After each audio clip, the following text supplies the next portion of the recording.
اسلام نے تعلیم کی بات کی، پڑھنے کی بات کی، فرمایا پڑھیے۔ میں آپ سے عرض کروں، عربی کے ایک دانشور نے کہا تھا، اس نے کہا تھا یتیم وہ نہیں ہوتا جس کا باپ چلا جائے، اگرچہ پوری دنیا یتیم اسی کو کہتی ہے جس کا باپ رخصت ہو جاتا ہے، اور عرفاً مانن بہرحال یتیم ہوتا بھی وہی ہے، لیکن وہ سمجھانے کے لیے کہتے ہیں، وہ کہتے ہیں میری نظر میں یتیم وہ نہیں ہوتا جس کا باپ چلا جائے، بلکہ یتیم تو وہ ہوتا ہے جو تعلیم و تربیت سے محروم ہو جائے۔ کسی نے تعلیم ہی نہیں دی، اس کی تربیت ہی نہیں، یہ یتیم ہے، یہ یتیم العلم ہو گیا ہے۔ کوئی تھا ہی نہیں جو اسے پڑھاتا، جو سمجھاتا، جو اسے راہ دکھاتا، جو اسے لے کے چلتا۔ تعلیم شعور بیدار کرتی ہے، آنکھیں کھل جاتی، انسان کا ذہن وہ شعور کی منازل طے کرتا ہے۔ انسان کے، آپ یقین کریں، اگر بچوں کو حقوق والدین صحیح کر کے سمجھائے جائیں، اعلیٰ حضرت رحمت اللہ علیہ نے 12 حق تو ماں باپ کے وہ لکھے ہیں جو ان کے انتقال کے بعد اولاد پر آتے ہیں، اور زندگی تو حقوق سے بھری ہوئی ہے۔ اگر بچوں کو وہ ساری باتیں سبقن سمجھائی اور پڑھائی جائیں، انہیں بتایا جائے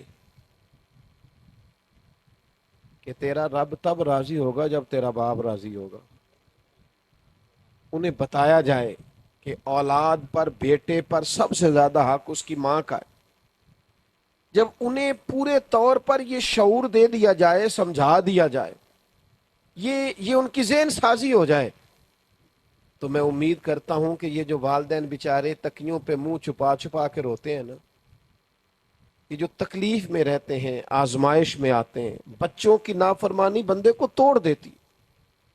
جس انسان کی کل کمائی اس کی اولاد ہوتی ہے، جس دن وہ وہاں سے اذیت پاتا ہے تو ٹوٹ جاتا ہے۔ علاج کیا ہے؟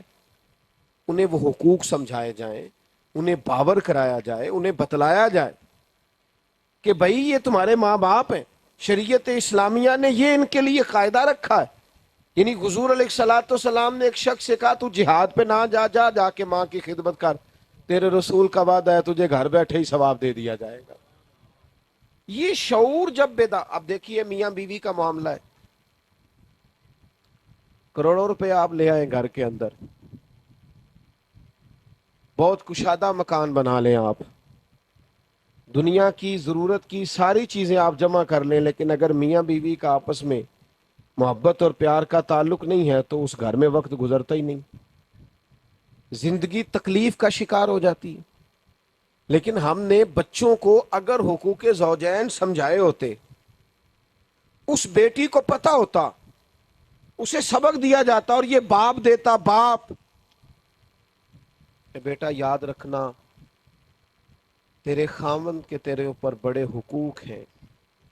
میرے کریم محبوب علیہ السلام نے فرمایا اگر میں کسی کو حکم دیتا سجدے کا سوائے خدا کے تو پھر میں عورت سے کہتا اپنے خاوند کو سجدہ کرے۔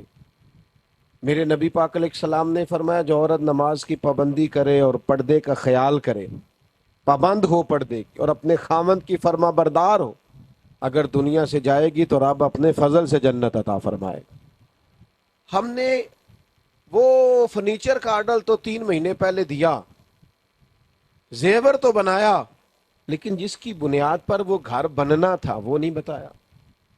ہم نے اپنے بیٹے کو یہ نہیں سمجھایا کہ اللہ کے محبوب علیہ السلام نے فرمایا تم میں سب سے بہتر وہ ہے جو اپنے گھر والوں کے حق میں بہتر ہے، اور فرمایا میں تم سب سے زیادہ اپنے گھر والوں کے حق میں بہتر ہوں۔ ہم نے بچوں کو وہ تعلیمی شعور اور ذہنی بلندی، وارفتگی، وہ شوق، وہ دین جو ہماری تربیت کرتا ہے، ہم نے دی نہیں۔ نتیجہ ہمارے سامنے ہے۔ بڑے لوگ جن کا خیال ہے کہ میرے پاس ڈگری ہے، بہت بڑی ڈگری۔ میں ایک دفعہ جہاز میں تھا، سفر کر رہا تھا کہیں، تو ایک بزرگ داخل ہوئے، تو ظاہر ہے ہر آدمی روز ٹریول نہیں کرتا جہازوں میں، کچھ بیچارے غریب بھی ہوتے ہیں، کمیٹیاں ڈال کے بھی عمرہ کرنے جاتے ہیں، کچھ کو کوئی بھی کہتا ہے چل میں تجھے اللہ کے گھر کی زیارت کے لیے میری خدمت حاصل کر لے۔ تو بابا جی داخل ہوئے، تو اب جیسے وہ روز بسوں میں سفر کرتے تھے وہ بیٹھ گئے سیٹ پہ۔ تو عملے کے لوگ ان سے بحث کرنے لگے, کہنے لگے اٹھیں آپ اپنی سیٹ کے مطابق آپ بتائیں, آپ پاس بورڈنگ پاس ہوگا, سیٹ نمبر دیکھیں. تو ایک نوجوان پیچھے بیٹھا تھا ہماری سیٹ کے, کہنے لگا ساڈے پنڈ دے بندے نہیں سیانے ہو سکتے, انہیں انجی رہنا ہے, دیکھو اپنی سیٹ پہ بیٹھ کہاں بیٹھ گیا ہے. تو میں نے پلٹ کے ان کی طرف دیکھا, میں نے کہا کہ آپ کے گاؤں کے بابا جی آپ جانتے ہیں؟ کہنے لگے ہاں جی. میں نے کہا پڑھے لکھے کتنے آپ؟ کہنے لگے میں نے BBA کیا ہوا ہے. میں نے کہا اگر آپ کی ڈگری اس وقت آپ کے پاس ہوتی تو میں پکڑ کے پھاڑ دیتا. آپ اپنے آپ کو پڑھا لکھا جانتے ہیں؟ اگر آپ پڑھے لکھے ہوتے تو تنقید کر کے بیٹھ جاتے, آپ پڑھے لکھے ہوتے تو اٹھ کے دروازے سے بابا جی کو ریسیو کرتے, پھر سیٹ نمبر دے کے انہیں سیٹ پہ بٹھاتے, ہاتھوں سے سیٹ بیلٹ باندھتے, اور پھر پانی کی بوتل بھی تھماتے اور کہتے اگر دوبارہ ضرورت ہو رہی تو آواز دے لیجئے گا, میں فلاں جگہ بیٹھا ہوا ہوں. یہ تعلیم ہے جو آپ کو شعوری طور پر بلند کرے. کسی کو جاہل کہہ کے جان چھڑانا یہ تو عام بات ہے, آپ کہہ دیں چھڑا لیں جان. اپنے مزاج کے اندر علمی ذوق پیدا کریں, مزاج کے اندر طبیعت ہو سیکھنے کی, طبیعت ہو کچھ حاصل کرنے کی.